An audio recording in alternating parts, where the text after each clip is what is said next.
Good day, isang mapagpalang araw mga katubig at syempre hindi pa huhuli ang ating mga ka-business.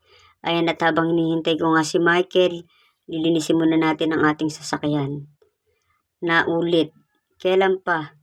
Kailan pa ulit na ulit ang ating paglilinis ng sasakyan? Ngayon na lang ulit na ulit. Ayan, nung huling video ko, kailan pa po yun? Ngayon naulit na nga po dahil nga po na medyo makapal na ang putik sa mga gulong at sa mga tapalodo ng ating pandiliver ng tubig. Kaya naman habang hinihintay ko si Michael, ay babawasan muna natin yung mga putik sa gilid sa katawan ng ating pandiliver.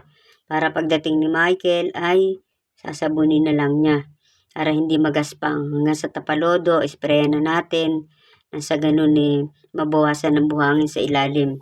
Nga pala sa ating mga water refilling station, kung mapapansin nyo yung panlinis natin ng sasakyan, malakas po yung pressure niya. I-try nyo po, talagang useful po, lalo na po sa ating mga taga water refilling station. Ayan na nga po si tatay at kaluwag po ng daan doon sa kabila, talaga naman dyan pa sa gilid dumaan. Ako po ay kinokobra ni tatay. Hindi po cobra na parang ahas, Pinatataya niya po ako sa wetting. Siyempre, tataya po tayo para po kung makasakaling madali natin, makatulong din po tayo kay tatay. Sana nga tumama, kayo po ba dyan mga katubig, mga ka-business, tumataya rin ng wetting. Lalo po si tatay kahit ayaw niyong tayaan Pag nakita niyo po si tatay, kung sana po kayong tataya. Alam niyo na, siyempre nakakaawa po si tatay at nang babaka sakali lang din po na para kumita. Di ho ba? Si tatay nakita nyo naman, kahit matanda naghahanap buhay pa rin.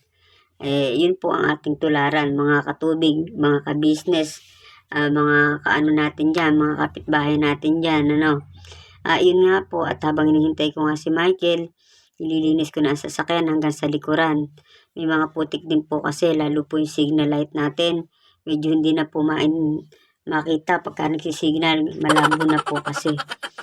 Ayan, at doon po sa aking ginagamit na panlinis ng tubig, makakwento ko lang po. Ayan na nga po si Michael, nakabiglang dating na. Nagpa-cute pa po si Michael. At syempre, paparada na po niya ang kanyang sasakyan sa likod ng aming bahay. Ayan, dyan po.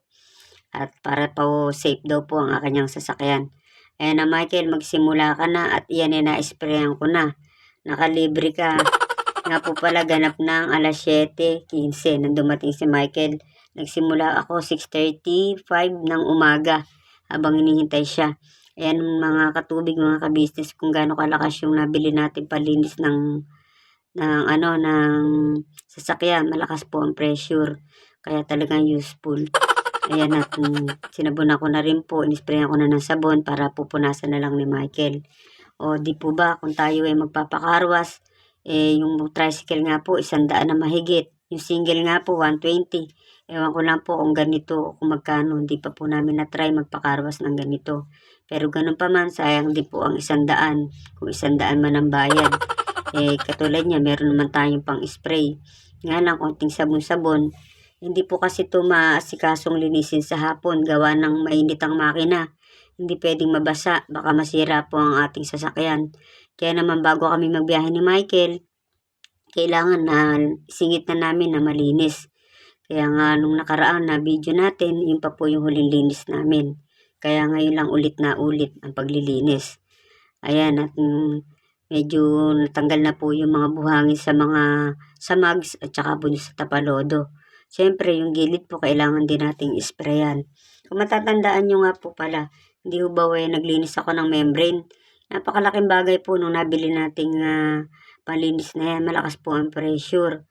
Doon sa membrane na nilinis ko talaga pagka binugahan ko siya ng pressure natin, nagsisirculate po ang linis at saka po yung dumi ng tubig kaya nailalabas agad. Gawa nga po nung pagka-inspiraya natin, malakas po yung impact. Ayan yung loob po, inispray na din po natin at ang totoo niyan, hindi na po maganda ang loob ng aming sasakyan, may amoy. Hindi ko po alam kung sino yung naamoy ko na yun, si Michael po ba o yung sasakyan.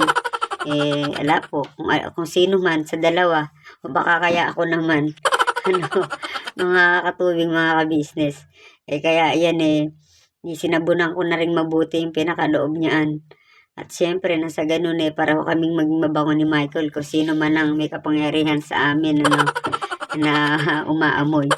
Ayan nga at lalo ngayon nag-uulan, oops, may bata pang umextra at iyan pong bata na yan, gigil yan kahit saan.